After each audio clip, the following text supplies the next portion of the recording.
At the age of 25 मैंने कैसे English की फ्लुएंसी करी है, क्योंकि मैं प्राइवेट स्कूल में पढ़ती थी तो मेरे को इंग्लिश बोलना सीखना ये सब आता है, ठीक है। लेकिन जब किसी के सामने मैं बोलती थी तो या तो मैं बहुत लंबा गैप ले लेती हूँ, मतलब ब्लैंक हो जाती थी, या अगर मैं कुछ याद करके भी आई होंगी ना तो वो भी मैं भूल जाती थी, अगर मैं अकेले में प्रैक्टिस कर लेती थी तो भी। तो इस चीज को बढ़ाने के लिए प्लीज बोलो, एक लाइन बोलो बट जरूर बोलो। आपको टाइम लो, कोई दिक्कत नहीं है, डजेंट मैटर कि आप कितना टाइम ले रहे हो। कोई आपका सामने वाला 4 दिन में 4 बात बोल दे रहा है या आप 4 दिन में सिर्फ एक ही बात बोलो, बट आप जरूर बोलो, आप जरूर सीखोगे। क्या आप भी 4 दिन में इंग्लिश सीखना चाहते हैं? तो ये वीडियो आपके लिए है। So hello everyone, welcome to my channel from fear to fluency. As you know, my name is Julie. So before starting this video, I would like to thank you to you people that we are 45 members of YouTube family, and that is biggest achievement for me. So thank you for that. So let's move forward to the main topic. So first of all, अगर आप सही में English बोलना चाहते हो तो मेरी ये 15 डे की सीरीज को प्लीज ज्वाइन करिए।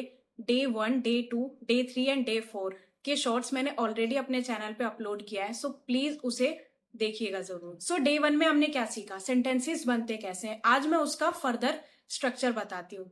एक सेंटेंस का एक स्ट्रक्चर होता है, वो होता है subject plus verb and the object. कितना भी लंबा सेंटेंस हो या कितना भी छोटा सेंटेंस हो, ये स्ट्रक्चर हर किसी को फॉलो करता है। तो subject, verb and object. For example, I read books, इसमें I as a subject, read as a verb and books as a object है। ऐसे ही लंबे सेंटेंस भी हो तो उसका भी सब्जेक्ट, वर्ब एंड ऑब्जेक्ट एक कॉमन स्ट्रक्चर होता ही है। अब हम रियल लाइफ प्रैक्टिस करेंगे। रियल लाइफ प्रैक्टिस का मतलब है मेरी हर वीडियो में आपको रियल लाइफ प्रैक्टिस मिलेगी। इसमें हम जो भी अपनी डेली लाइफ में करते हैं उससे इंग्लिश बोलना सीखेंगे, ना कि बुक्स से रटा हुआ। जैसे कि मैं अपना डेली रूटीन के कुछ सेंटेंसेस, छोटे छोटे सेंटेंसेस आपको बताती हूँ। For example, I daily wake up at 7 in the morning. I drink water after wake up. I do my all house hold work with my mom. इस तरीके से आप छोटे छोटे सेंटेंस को डिवाइड करके पहले बोलना सीखेंगे। अगर यहां तक आपको मेरी वीडियो अच्छी लग रही है तो please do subscribe and like my channel. और हाँ, day 1, day 2 and day 3 and day 4 इनके शॉर्ट्स वर्जन जरूर देखना, इससे आपको क्विक रिवीजन मिलेगा। एक बात और है जो मैं आपको जरूर बताना चाहूंगी, I am not a teacher और मैं लग भी नहीं रही होंगी, तो मैं खुद सीख रही हूँ, तो वही जर्नी आपके साथ मैं शेयर कर रही हूँ, तो प्लीज फॉलो। अब हम चलते हैं डे 2 की तरफ। डे 2 में हमने ये सीखा था कि पैराग्राफ मेकिंग कैसे करते हैं।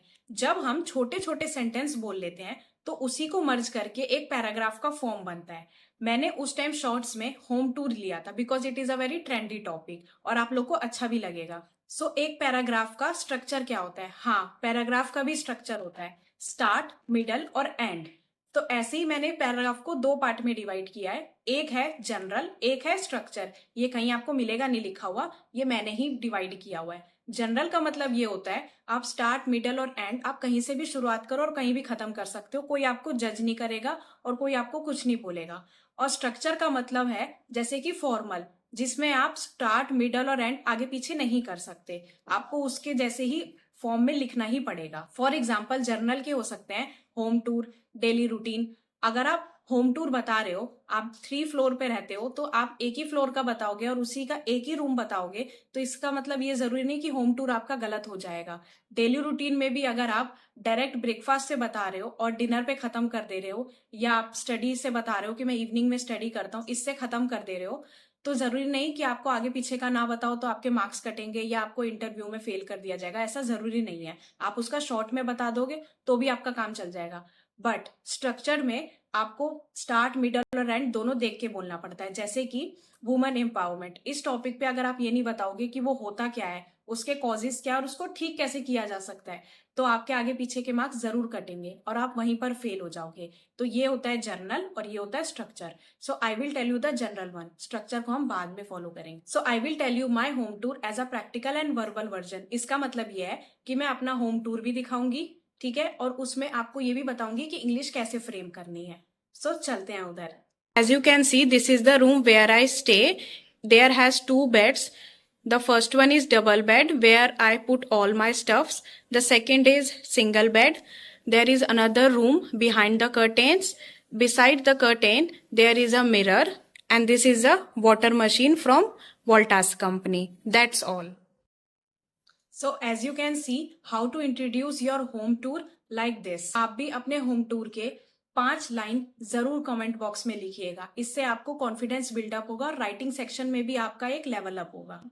अब हम चलते हैं डे 3 की तरफ। डे 3 में हमने सीखा कि कॉन्वर्सेशन कैसे करनी है।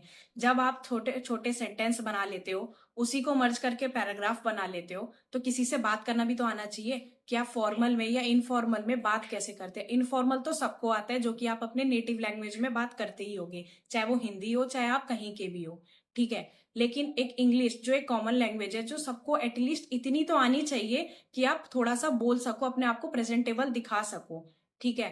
तो इसके छोटा सा मैंने शॉर्ट वर्जन में जरूर बताया था पर्सन ए और पर्सन बी से। आज वही सेम चीज मैं दोबारा बता रही हूँ। यह है पर्सन ए और यह है person B. Hello, how are you? I am fine, what about you? इसी का शॉर्ट वर्जन मैंने अपने शॉर्ट्स में जरूर बताया, तो प्लीज उसको जरूर देखना, आपको जरूर अच्छा लगेगा। और हाँ, इस कॉन्वर्सेशन को आगे कैसे बढ़ाना है ये मैं बाद में आपको बताऊंगी। आप पहले इतना बोलना जरूर सीखना कि हेलो, हाय, इसके आगे क्या बोला जाता है। एटलीस्ट ये 4-5 लाइन जरूर हर किसी को बोलनी आनी चाहिए जब कोई आपको सामने से बोलता है। तो अब चलते हैं last and most important day 4।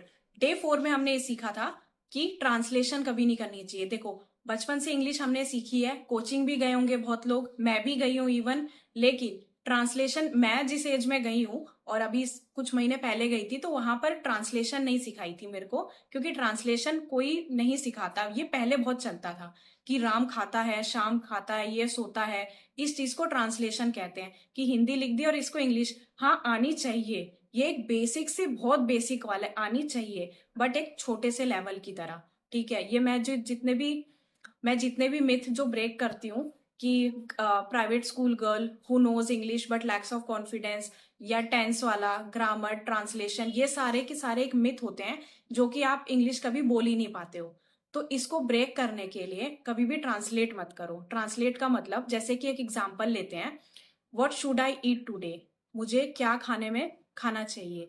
अब मैं इसको बोलूं क्या मतलब व्हाट, चाहिए मतलब शुड, ऐसे नहीं। आप पहले सीख लो कि छोटे छोटे सेंटेंस, तभी मैंने आपको बेसिक में ये बताया कि छोटे छोटे सेंटेंस कैसे बोलने हैं। छोटे सेंटेंस जब आप बोलने लगोगे तो आप ट्रांसलेशन अपने आप ही नहीं करोगे, दिमाग में ट्रांसलेशन नहीं आएगी आपके साथ। तो छोटे से बेसिक से स्टार्ट करो, भले ही एक दिन में एक ही लाइन बोलो, बट जरूर बोलो और विदाउट ट्रांसलेशन बोलो। आप बना लो ऐसा कि मैं ट्रांसलेट नहीं करूंगा या करूंगी और मैं अपने आप ही बोलने लगूंगी। हम थोड़ा सा एक क्विक रिकैप ले लेते हैं। डे 1 में हमने सेंटेंस मेकिंग सीखी, डे 2 में हमने पैराग्राफ मेकिंग सीखी, डे 3 में हमने कॉन्वर्सेशन सीखा, एंड डे 4 में हमने ट्रांसलेशन ना करना सीखा। इससे आपको एक पूरा का पूरा एक बेसिक वर्जन मिलेगा, जो कि हर बिगनर को एटलीस्ट ये आना चाहिए कि हेलो बोला तो हाय, गुड मॉर्निंग, जो भी आपका टाइम चल रहा है उस हिसाब से, आप किससे बात कर रहे हो उस हिसाब से आप बोलो। आई एम फाइन, तो आप उससे सामने से पूछो कि हाँ आई एम फाइन, तो व्हाट अबाउट यू, इस तरीके से आप पूछो। अगर आपको वीडियो यहाँ तक पसंद आ रही है तो please do subscribe and follow my channel. So if you like this video please follow for more, and आने वाली वीडियोस और हेल्पफुल आपको मिलेंगी। So thank you.